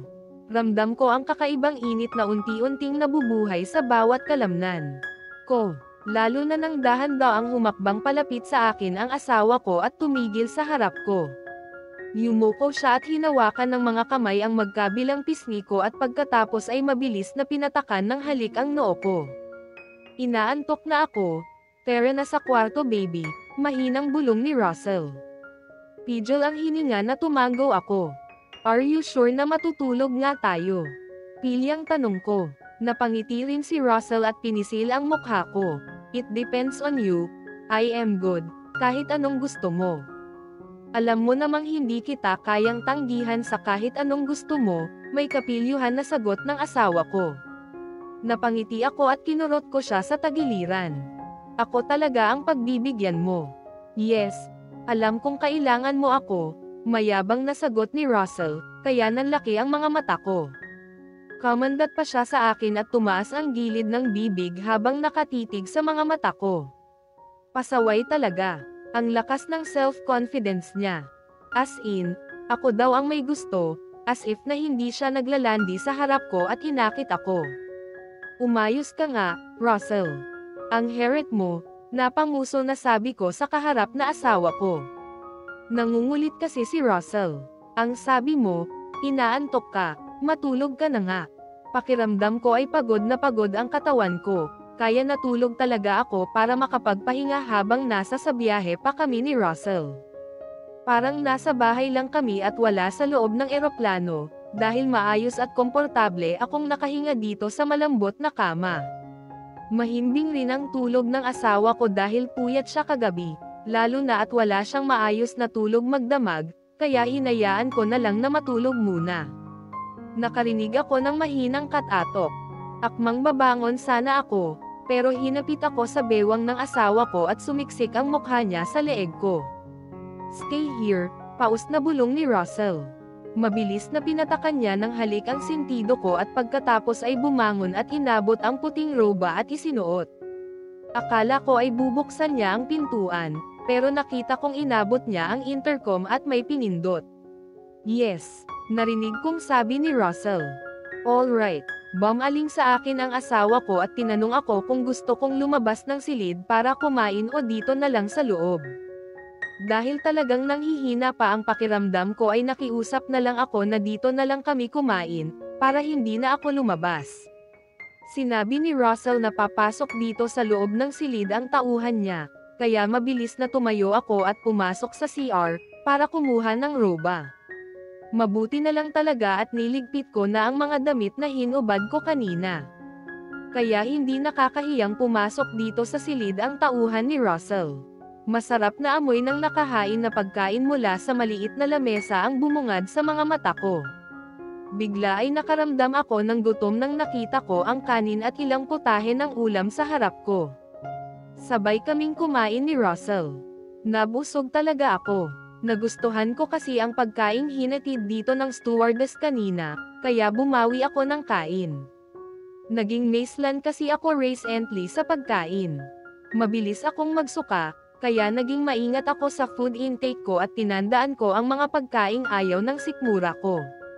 Tanging robe lang ang suot ko. Pero nakasuot na ng boxer si Russell. Hindi muna ako nagbihis, dahil mas komportable akong ganito, lalo na at nasa loob lang naman kami ng silid. Hindi muna ako bumalik sa kama at piniling manood na lang muna ng palabas. May list of movies naman sa screen na pwedeng pagpilian, pero isang American documentary crime episode ang nagustuhan ko. Gusto mo bang uminom ng juice? Tanong ni Russell sa tabi ko. Pero umiling ako. Busog pa ako, maikling sagot ko. Alright, enjoy watching, baby, nakangiting sabi sa akin ng asawa ko. Hinarap na niya ang kaharap na laptop. Nagsimula na namang harapin ni Russell ang trabaho, kaya hindi ko na siya kinausap para makapag-focus siya sa kanyang ginagawa. Alam kong busy siya, lalo na kapag kaharap na niya ang trabaho. Seryoso si Russell sa ginagawa, kaya hininaan ko rin volume ng palabas na pinapanood ko. Nagustuhan ko naman ang palabas, pero naidlap pala ako. Naramdaman ko na lang na binuhat ako ng asawa ko at dahan-daang inilapag sa kama. Ramdam kong matagal akong nakatulog nang gisingin ako ni Russell at sinabing kailangan ko nang bumangon at magbihis. Dahil 1 oras na lang daw ay lalapag na ang eroplano. Nandito na daw kami sa border ng Russia, kaya bumangon agad ako at pumasok sa CR, para maghilamos. Kailangan ko na rin kasing magbihis bago lumabas at bumalik sa upuan namin kanina. Hindi kasi safe na nasa kama ako at nandito sa loob ng silid kapag maglalanding na ang eroplano. Kailangan naming umupo at ikabit ang seatbelt for safety procedure na rin. Kaya hindi ako nagsayang sa oras at mabilis na nagbihis. Tama nga si Russell sa sinabi niyang malapit na kaming lumapag. Wala pang 1 oras. Narinig kong nag-announce na ang pilot na kasama namin at nag-update kung gaano nakataas ang lipad ng eroplano. Malaking bagay na sanay na si Russell pumunta dito sa Russia. Siya ang nag-advise sa akin kung anong gagawin at anong susuotan. Mabuti na lang talaga at sinabi niyang magsuot ako ng makapal na damit. Tapos may kinuha pa siyang napakakapal na jacket. Winter pala ngayon dito sa Russia. Paglapag pa lang ng eroplanong sinakyan namin ay talagang nanginag na ang buong katawan ko. Kahit may suot akong 2 makapal na jacket pagbaba sa eroplano at may suot rin na gloves sa kamay ay ramdam ko pa rin ang napakalamig na temperature dito sa Moscow. Are you okay? Tanong sa akin ng asawa ko habang palabas kami ng airport. Kahit nanginag ay tumanggo ako. Ayaw kong mag-alala siya sa akin dahil kaya ko naman ang lamig. Alam kong ramdam ni Russell na hindi ako komportable sa temperature dito, kaya pinagsalikop niya ang kamay namin at pinisil. Mabilis rin ang hakbang namin papunta sa bahagi ng airport, kung saan umano naghihintay ang sasakyang susundo sa amin, dahil ayaw niya akong matagal na manatili dito sa labas. Ilang mga lalaking nakasuot ng itim ang nakita kong naghihintay sa harap ng pick-up station para sa exit point ng mga VIP passenger. Agad silang sumaludo sa asawa ko at mabilis na kami ni Russell ng pintuan ng sasakyan. Ang akala ko ay sila lang ang sumando sa amin, Pero napansin ko ang ilang itim na sasakyan na nakasunod sa mamahaling kotseng sinasakyan namin ng asawa ko. Mga tauhan mo ba silang lahat? Hindi nakatiis na tanong ko kay Russell. Ho, tanong rin ng asawa ko. Sinabi ko sa kanya ang napansin kong ilang sasakyan sa likuran na nakita kong nakasunod sa amin. Meron rin isa sa unahan. Kaya para tuloy presidente ng bansa ang asawa ko, sa dami ng bodyguards niyang nakakonvoy sa amin. Ngumiti sa akin ang katabi ko at pinisil ang hawak na palad ko. Don't mind them, baby. They're with us to protect you, sagot ni Russell. Daig pa namin ang sasabak sa laban sa dami ng mga kasama naming tauhan ng asawa ko. Nakakapanibago, lalo na at hindi naman ganito ang nakikita kong nakapaligid kay Russell kapag naroon kami sa Pilipinas. Sa isang napakalawak na bakuran at mataas na gusali tumigil ang sasakyang sinasakyan namin ni Russell. Agad na pinagbuksan kami ng lalaking nakasuot ng purong itim na damit, coat at maging sapatos. Gaya sa airport, nakayuko ang mga nakahelarang tauhan ni Russell nang bumaba kami na para bang hindi nila pwedeng tingnan sa mga mata ang asawa ko. Napakalaki pala ng bahay ni Russell dito sa Russia. Double ito sa sukat ng bahay na tinitirahan namin sa Pilipinas. Welcome home, baby. May ngiti sa bibig na sabi sa akin ng asawa ko. Ang laki pala ng bahay mo dito. Hindi ko napigilan ang huwag magkomento, lalo na at humanga talaga ako sa disenyo ng mansyon ni Russell dito sa Russia. Yes, we have everything. Here, baby, high quality cuisine. A world-class list of foods, kaya hindi mo namimiss ang pagkain natin sa Pilipinas. Habang naglalakad, pinakikinggan ko ang bawat details na sinabi ni Russell tungkol dito sa bahay. Wow, may sariling spa at coffee stall rin daw dito.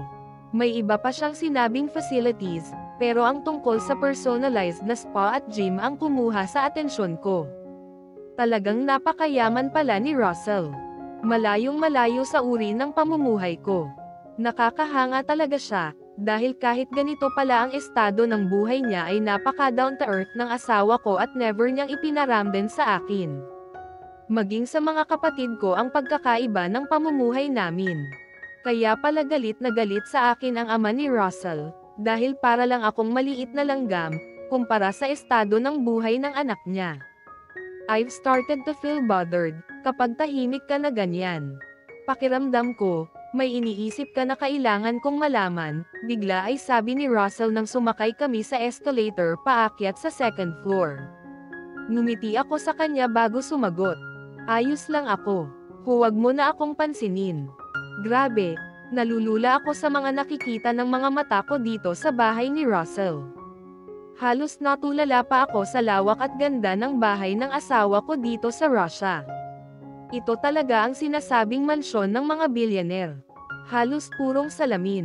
Kaya nakakatakot mabasag kahit maliit na bahagi, dahil siguradong mahal ang bawat piraso ng mga ito. Baby, pagtawag sa akin ni Russell. Yes, nagulat na tanong ko. I am asking you if you want to eat something. Tanong rin sa akin ng asawa ko. Tumigil pala ako sa paglalakad, tapos gumagala ang mga mata sa buong kabahayan. Humugat at nagpakawala muna ako ng isang malalim na buntong hininga bago sinagot ang tanong ni Russell sa akin. Busog pa ako. Pwede bang magpahinga muna tayo? Sure. Come with me, mabilis na sagot ng asawa ko. Sa haba ng flight namin, nakaramdam ako bigla ng pagod ngayon. Kahit wala naman akong ibang ginawa kung hindi mahiga at maglamang sa asawa ko during our flight ay tila hapong-hapo ako ngayon. Nakakapagod rin pala kahit komportable ang buong flight duration namin. Siguro ay naninibago lang ako. Lalo na at first time ko dito sa Russia. Tapos napakalamig at nagyayelo pa ang buong paligid. Sa isang malawak na silid ako dinala ni Russell.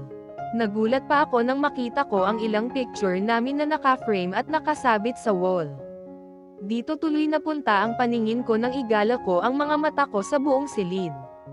Mga kuha namin ito sa resort niya sa Subic noong magbakasyon kami doon. Mga selfie namin ang mga ito nang naisip kong kinuha ng picture dahil maganda ang lugar sa Subic. Ako ang kumuha ng mga larawang ito, pero pinasa ni Russell ang mga kopya sa email niya, kaya may copy siya. Napangiti ako nang mula sa likuran ko ay sabay na pumulupot sa katawan ko ang matigas na mga braso ng asawa ko at niyakap ako. Napasandal tuloy ang ulo ko sa dibdib niya, habang nakatayo sa harap ng naka-frame na mga larawan namin ni Russell. Nagangat ako ng mukha at tiningnan ko ang mukha ng asawa ko. Gaya ko, nakatingin rin pala siya sa mga picture namin at pinagmasdan ang mga ito. Bakit wala tayong ganitong mga picture sa room natin sa Pilipinas? Ngumiti sa akin ang asawa ko. Yumuko siya at mabilis pinatakan ng halik ang labi ko. Gusto kong wedding pictures natin ang una nating ilalagay doon, baby. Malambing na sagot ni Russell. Napakurap ako. Wala naman kaming kahit anong kuha noong araw na pumirma kami ng kontrata. Kaya paano kami magkakaroon ng wedding pictures? Nalaman ko na lang kasi nakasal na pala kaming dalawa nang pumunta sa hospital ang daddy ni Russell at pinapirma ako sa annulment papers. Have some rest, baby. Pwede kang maligo kung gusto mo.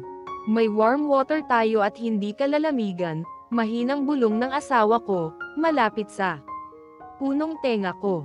Lumuwag ang nakayakap na braso niya sa katawan ko at pagkatapos ay tinulungan akong habarin ang makapal na jacket, maging ang gloves na suot ko. Kahit kasi napakalamig at nagyayelo ang buong paligid sa labas ay warm naman ang temperature dito sa loob, kaya hindi ako nilalamig. Ang galing naman dito sa inyo. Ang lamig sa labas, tapos dito sa loob, hindi. Curious na komento ko, habang kasabay ni Russell na naglalakad papunta sa CR. Naglagay ako ng heater sa buong bahay, na espesyal na idinesenyo para sa panahon ng taglamig na ito, kaya hindi malamig, paliwanag ng asawa ko. Kahit hindi ako gaanong pamilyar sa sinasabi niya ay hindi na ako nagtanong pa. Eventually, unti-unti ay matututunan ko rin ang mga bagay-bagay dito, lalo na at ilang linggo yata kaming magstay ni Russell dito sa Russia.